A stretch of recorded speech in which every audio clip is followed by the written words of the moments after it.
She is the conceptual mind behind numerous multimedia installations and live visual sets that transform artistic performances into synesthetic experiences, from extravagant Cirque du Soleil shows to music events, including the International Jazz Festival here in Montreal, Igloofest, New York's Orb, les Francofolies, and, of course, MUTEK.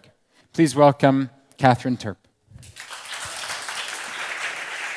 So today I didn't necessarily want to talk about aesthetics or design or style. I was actually talk a little bit about my background. I thought I would describe it kind of based rather on values and principles that I applied through my parcours, my personal parcours, but also at Moment Factory. So at the time, there were instincts and principles that I abided to, but I didn't really realize it. And I apply them still through my everyday work, but now I apply them, I've made sense of them and apply them as value or processes and structures. And these are quite simple in the sense that they're grabbing hold of new opportunities and taking risks, trying out new things every day, and offering something new every time, not knowing necessarily how to make things happen, but making them happen. And so how I started off was the last day of high school, one of my friends asked me if I wanted to organize a rave the next month, so I said, of course, I'll do it. I don't know how, I've been to a few raves, but we'll figure it out. So I grabbed the opportunity and decided to take the risk, and I met with a DJ friend of mine and promoter, a well-known promoter in Montreal, and sat down with him so he could give me a crash course on how to organize a rave. And here, Russell in the right-hand side is one of the first VJs in Montreal called Hypnotica, and I would hire him to come do crazy visuals at our parties. And then I finally bought a VHS camera at a pawn shop. And I started making experimental movies, which is what I called them, and playing at raves and festivals and after hours, and I would make 10-hour edits on VHS cassettes that I could play in the chill out, and then so I could do live mixing in the main room. There was kind of a digital revolution in the sense that you could get mini DV cameras, you could edit on these wonderful Mac laptops in Premiere, and then live video mixing went more from underground to mainstream, and it was applied in a more commercial context, and I built a company to kind of respond to the increasing demand for more large-scale context projects, and everything was a bit more structured. We created environments where we could interact with performers and lighting and music, and what really made me want to collaborate with Moment Factory was the work that Moment Factory had done for the Lights in the Sky tour with 9 Inch Nails in 2008. And so Trent Reznor was curious about interactive possibilities for a large stage setting, and Moment Factory jumped on the occasion. They had never done a fully interactive experience for a rock show, but they just took the risks, and it was quite a success at the time. So decided to use a variety of live inputs for the performance, utilizing either scanners with motion detection, input coming in from the instruments, or face recognition as well, etc. And it was the first time that real-time content was used in such a large setting, and it was the full show was interactive. I also worked on a project started in 2010 and later took form in 2013, which was the Light nightclub at the Mandalay Bay Hotel in Las Vegas. And so Moment Factory was mandated by the Cirque du Soleil to design and produce video content for Light to create a full immersive environment for this new nightclub. It's about a 3,000 people capacity.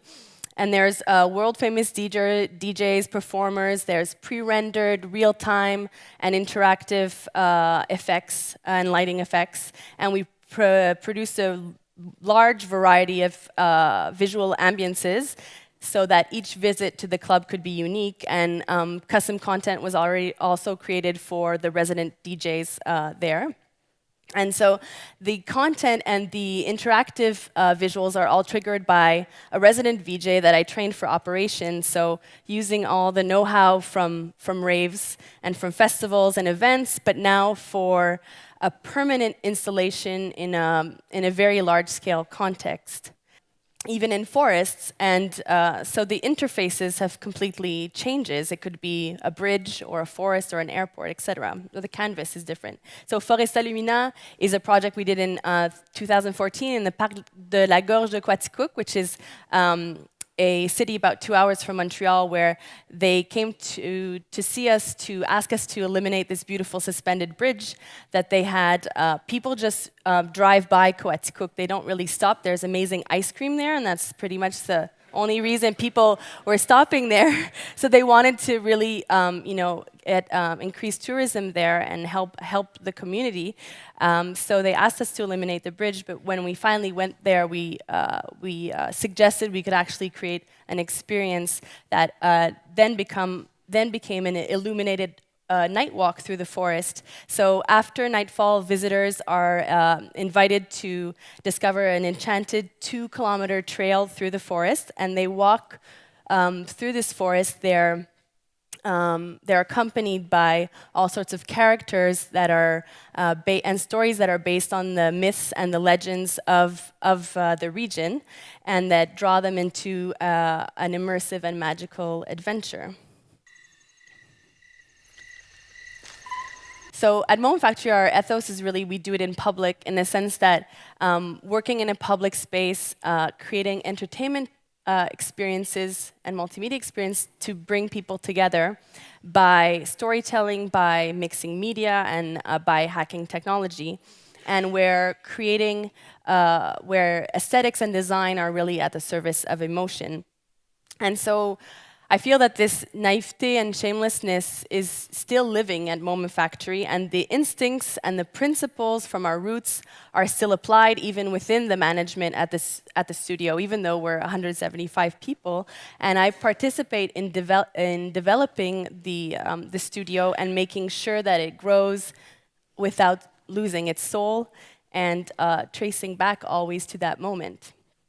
And the industry has had a really crazy momentum, and I've learned a lot personally and professionally, and the amazement never stops, still grabbing opportunities, taking risks, doing research and development, getting my hands dirty, and taking an initiative and bringing people together in a public space. And I still don't know what the future holds, and I like to say that I'm still studying, and what we've coined at the Perpetual School of Infinite Amazement, and I'm still able to perform and create compelling visuals, and it's really important for me, and it's important for me to be part of this community, and it motivates me and inspires me in my everyday work.